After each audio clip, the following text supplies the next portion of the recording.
Hello दोस्तों, आप सभी का स्वागत है आपके अपने YouTube चैनल टीचिंग एक्सप्रेस। तो हमने पिछले वीडियो में संविधान के भाग 2 के बारे में पढ़ा था। अब हम इस वीडियो में संविधान के भाग 3 के बारे में पढ़ेंगे।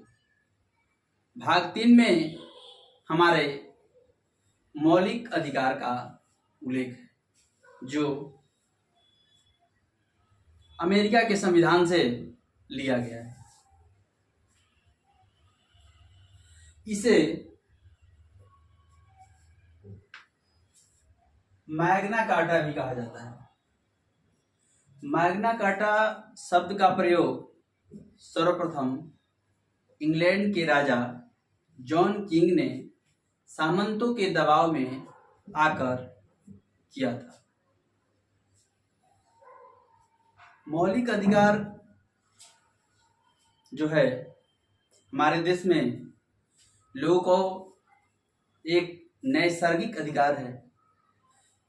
इसका मतलब ये हुआ कि जो लोग भारत में जन्म लेंगे उन्हें सहजतापूर्वक उनके मौलिक अधिकार मिलेंगे, यानी कि यह जन्मजात अधिकार है।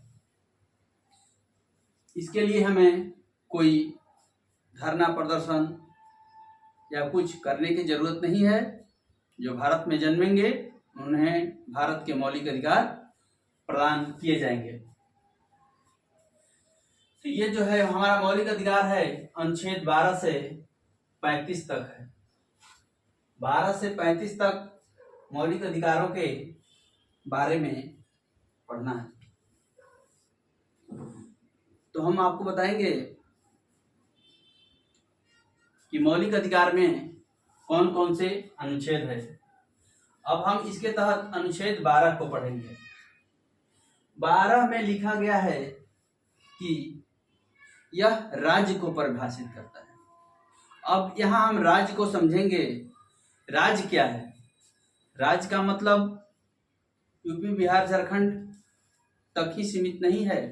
हमारे संविधान में राज्य का अर्थ है प्रत्येक संस्था जो अपना नियम कानून बनाने के लिए स्वतंत्र है, वो सभी अपने आप में एक राज्य है। इसका उल्लेख संविधान के अनुच्छेद 12 में किया गया है। अब पढ़ेंगे अनुच्छेद 13 को। इसमें कहा गया है कि यदि हमारे मूल अधिकार को दूसरे के मूल अधिकार प्रभावित करे तो हमारे मूल अधिकार पर रोक लगाया जा सकता है। अब हम इसे समझेंगे। यहाँ कहा गया है कि हमारा मूल अधिकार दूसरे के मूल अधिकार को प्रभावित करे तो इस पे हमारे मूल अधिकार पे रोक लगाया जाएगा। जैसे अगर कोई धरना प्रदर्शन या कोई प्रोटेस्ट करता है तब पुलिस उन्हें रोकती है। प्रोटेस्ट करना तो उनका मौलिक अधिकार है, वो कर सकते हैं, लेकिन प्रोटेस्ट करने के दौरान कोई रोड पर प्रोटेस्ट करता है, उससे क्या होता है, किसी का मूल अधिकार हनन हो जाता है। जैसे कोई गाड़ी से जा रहा है या कोई एम्बुलेंस जा रहा है तो उसको लोग रोक देते हैं, जिसे नहीं रोकना चाहिए। अन्य गाड़ियां जा रही है, कोई कितना भी इमरजेंसी काम में जाता है और उस प्रदर्शन का शिकार हो जाता है, तो उससे क्या होता है कि हमारा मूल अधिकार तो प्रोटेस्ट करना है, लेकिन हम किसी अन्य के अधिकार को वहां हनन कर दे रहे हैं, इसीलिए उन्हें पुलिस मारकर खदेड़ देती है कि हम दूसरे के अधिकार को हनन नहीं कर सकते हैं। अब हमारे संविधान में 6 तरह के मौलिक अधिकार दिए गए हैं। तो इसमें सबसे पहला हम पढ़ेंगे समानता का अधिकार, जो अनुच्छेद 14 से 18 तक में वर्णित है, जिसे हम इंग्लिश में राइट टू इक्वलिटी के नाम से जानते हैं। अब हम समझेंगे कि समानता का अधिकार है क्या। हमारा जो संविधान है वो कहता है कि हमारा देश का प्रत्येक नागरिक समान है। अगर कोई इतना भी बड़ा पद पे हो और कोई इतना भी छोटा आदमी हो, कानून के नज़र में सभी समान है। कानून सबके लिए समान न्याय व्यवस्था करेगी। अब हम अनुच्छेद 14 से 18 को विस्तृत रूप से पढ़ेंगे।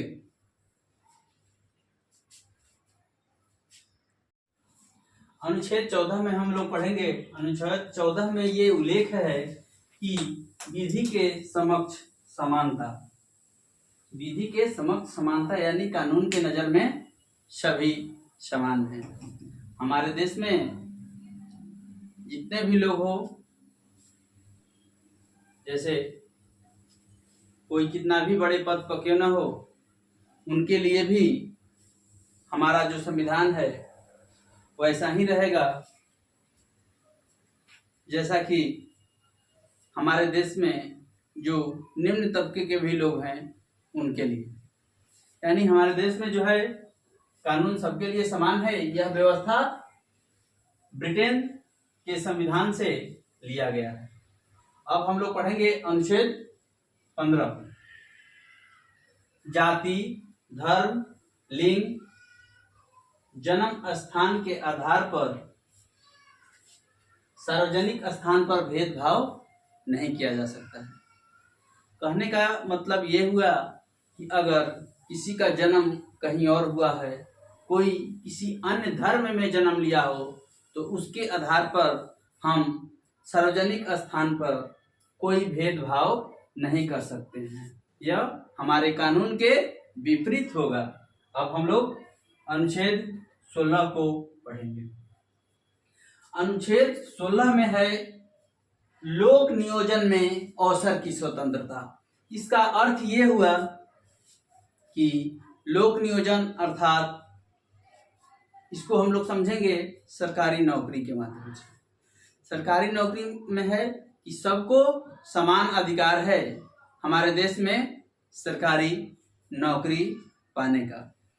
इसी अनुच्छेद के तहत ओबीसी और ईडब्ल्यूएस वर्ग को आरक्षण की व्यवस्था भी की गई। अब अनुच्छेद 17।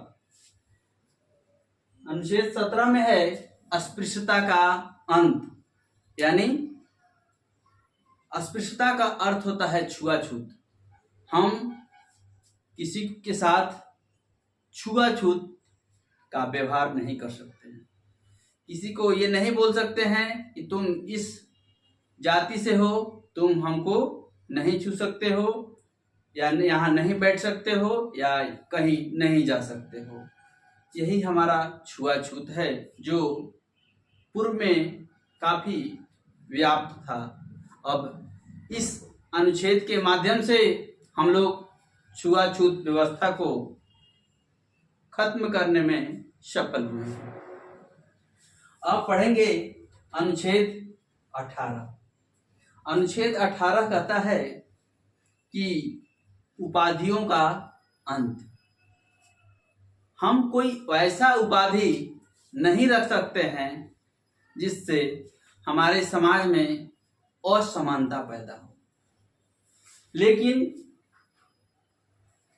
शिक्षा, सुरक्षा, भारत रत्न, पद्म विभूषण इत्यादि रख सकते हैं।